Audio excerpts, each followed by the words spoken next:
ஒர்க்ல எல்லாத்துலயுமே with running blouse வரும்.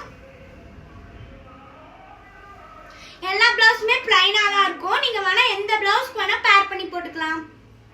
இதோட பிரைஸ் என்னன்னு அப்படியே கெஸ் பண்ணிட்டு போங்க கீழே. பை.